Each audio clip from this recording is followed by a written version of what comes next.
الرحمن الرحيم الحمد لله رب العالمين والصلاة والسلام على أشرف الأنبياء والمرسلين نبينا محمد وعلى آله وصحبه أجمعين أما بعد السلام عليكم ورحمة الله وبركاته.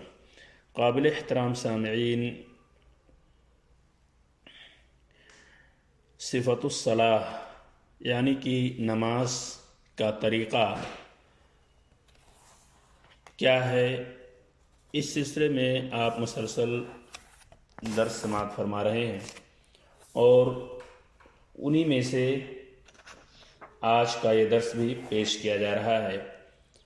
مسئلہ نمبر 193، 194، 195 اور 196، 197 یہ مسائل اس درس میں بالاختصار پیش کیے جا رہے ہیں۔ مسئلہ نمبر 193، امام سورہ فاتحہ پڑھ لے تو امام سمیت تمام مقتدیوں کو بیک وقت آمین کہنی چاہیے۔ مسئلہ نمبر 194، سری قرات میں آہستہ اور جہری قرات میں بلند آواز سے آمین کہنا مسنون ہے۔ سری قرات یعنی جیسے ظہر اور عصر کی نماز ہے، جہری قرات مغرب، عشاء اور فجر ہے، تو سری قرات میں آہستہ اور جہری قرات میں بلند آواز سے آمین کہنا مسنون ہے۔ اب ان دونوں مسئلے کی دلیل کیا ہے؟ تو متفق علیہ روایت ابو ہریرہ رضی اللہ تعالیٰ عنہ سے مروی ہے۔ عن ابی ہریرہ رضی اللہ عنہ قال قال رسول اللہ صلی اللہ علیہ وسلم اذا امن الامام فامنوا فإنه من وافق تأمينه تأمين الملائكة غفر له ما تقدم من ذنبه متفق علیہ۔ حضرت ابو ہریرہ رضی اللہ تعالیٰ عنہ سے روایت ہے، کہتے ہیں رسول اللہ صلی اللہ علیہ وسلم نے فرمایا، جب امام آمین کہے تو تم بھی آمین کہو۔ اذا امن الامام فامنوا، جب امام آمین کہے تو تم بھی آمین کہو۔ جس کی آمین کی آواز فرشتوں کی آمین سے موافق ہو گئی، اس کے گزشتہ صغیرہ گناہ بخش دیے جاتے ہیں۔ یہ روایت اسے بخاری اور مسلم نے روایت کیا ہے۔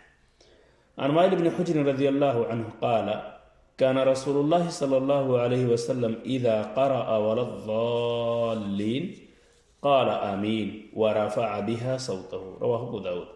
حضرت ابو ہریرہ رضی اللہ تعالیٰ حضرت وائل بن حجر رضی اللہ تعالیٰ عنہ فرماتے ہیں، نبی اکرم صلی اللہ علیہ وسلم جب ولضالین کہتے تو اونچی آواز سے آمین کہتے۔ اسے ابو داود نے روایت کیا ہے۔ مسئلہ نمبر 195، امام کو سورہ فاتحہ کے بعد پہلی 2 رکعتوں میں قرآن کی کوئی دوسری صورت یا صورت کا حصہ تلاوت کرنا چاہیے۔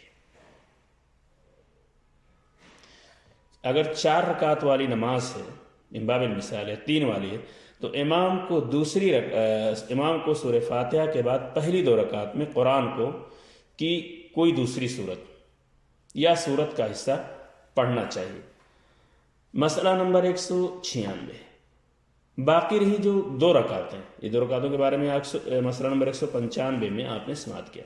مسئلہ نمبر 196 کی پچھلی 2 رکعتیں، اگر 4 رکعت والی نماز ہے تو بعد کی جو 2 رکعتیں ہیں، سورہ فاتحہ کے بعد امام دوسری صورت ملانا چاہے تب بھی درست ہے، چھوڑنا چاہے تب بھی درست ہے۔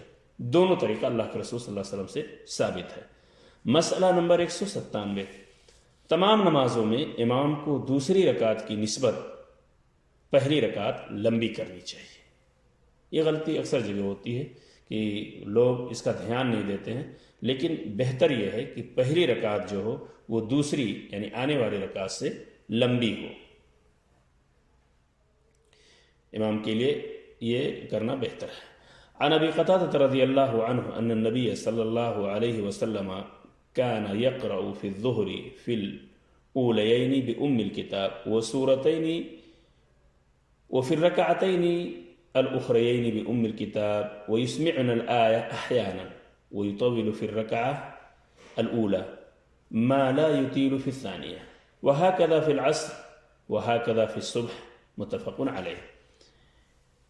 حضرت ابو قتادہ رضی اللہ تعالیٰ عنہ سے روایت ہے کہ رسول اللہ صلی اللہ علیہ وسلم ظہر کی پہلی 2 رکعتوں میں سورہ فاتحہ کے علاوہ 2 سورتیں اور پڑھا کرتے تھے، اور پچھلی 2 رکعتوں میں سورہ فاتحہ اور کبھی کبھی کوئی آیت بلند آواز سے پڑھتے جسے ہم سن لیتے۔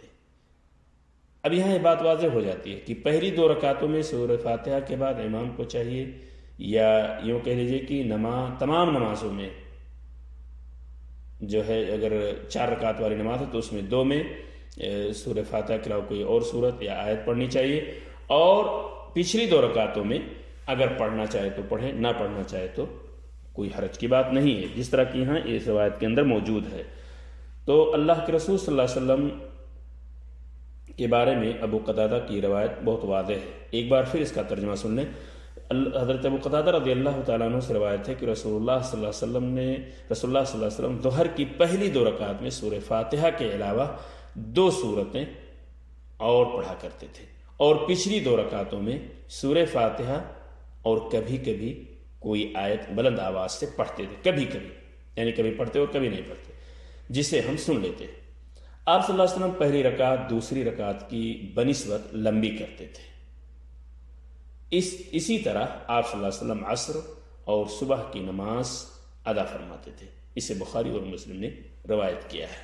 اللہ تعالیٰ سے دعا ہے کہ اللہ تعالیٰ ہم سب کو رسول اکرم صلی اللہ علیہ وسلم کی بتائے ہوئے طریقے کے مطابق نماز پڑھنے کی توفیق عطا فرمائے۔ آمین۔ السلام علیکم ورحمۃ اللہ وبرکاتہ۔